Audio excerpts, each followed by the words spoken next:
brought to you by V-Guard, the product by Sensodyne and Women. Blow Zebra. વિસ્તાર પકડાય છે તેમાં આપણે બતાવીશું કે દેશમાં શું સ્થિતિ છે, કયા કયા રાજ્યો એવા છે કે જ્યાં વરસાદની એન્ટ્રી થોડા જ સમયની અંદર થઈ જશે. થોડા સમયની અંદર એટલે ગણતરીના દિવસોની અંદર, કારણ કે ચોમાસું વહેલું બેઠું છે. ત્યારે આપ જોઈ શકો છો ગુજરાતના દ્વારે ચોમાસું છે. એ સિવાય આપ મહારાષ્ટ્ર જુઓ, સાઉથમાં કર્ણાટક, આંધ્રપ્રદેશ, તેલંગાણા,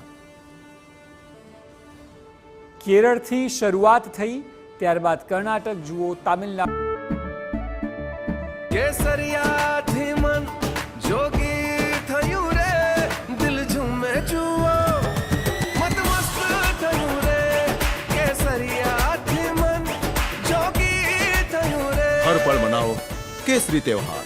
વિમલ, બોલો જુબાન કેસરી. આંધ્રપ્રદેશ, તેલંગાણા, મહારાષ્ટ્ર, આટલા રાજ્યોમાં ચોમાસું પહોંચી ગયું છે અને હવે ગુજરાતના દ્વારે દસ્તક દેવા માટે તૈયાર છે.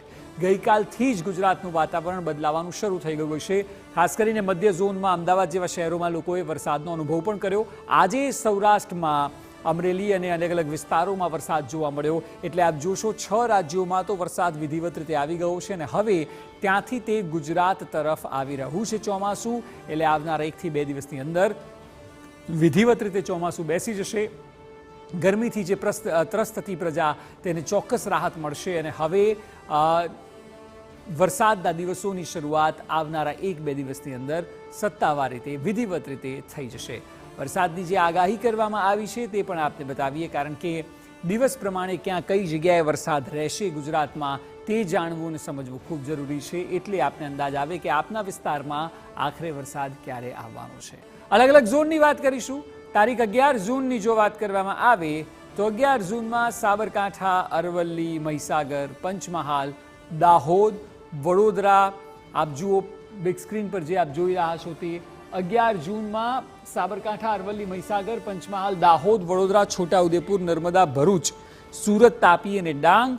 એ સિવાય સૌરાષ્ટ્રની વાત કરવામાં આવે અને દક્ષિણની વાત કરવામાં આવે તો ભાવનગર, અમરેલી, જૂનાગઢ, ગીર સોમનાથ, દક્ષિણમાં નવસારી અને વલસાડ, આટલી જગ્યાએ વરસાદ 11મી તારીખે પડી શકે છે, જે આગાહી કરવામાં આવી છે. એટલે આપ જો આમાંથી કોઈ વિસ્તારમાં રહેતા હો તો પછી આપના ત્યાં વરસાદ 11મી તારીખે આવવાના પૂરેપૂરા એંધાણ છે. તો 12 જૂનની જો આગાહીની વાત કરવામાં આવે, જે હવામાન વિભાગ કહી રહ્યું છે તે મુજબ દક્ષિણમાં જુઓ, વલસાડ, ડાંગ, નવસારી, તાપી, સુરત અને નર્મદા, એટલે 12મી તારીખ છે. અને એ સિવાય સૌરાષ્ટ્રમાં 2 ઝોનમાં છે. એટલે આપ અમરેલી અને ભાવનગર જોઈ રહ્યા છો અહીં, તો આ 2 જગ્યાએ વરસાદ રહેશે. અને દક્ષિણમાં મુખ્યત્વે 12 જૂને વધારે વરસાદ રહેવાની પૂરેપૂરી શક્યતાઓ છે.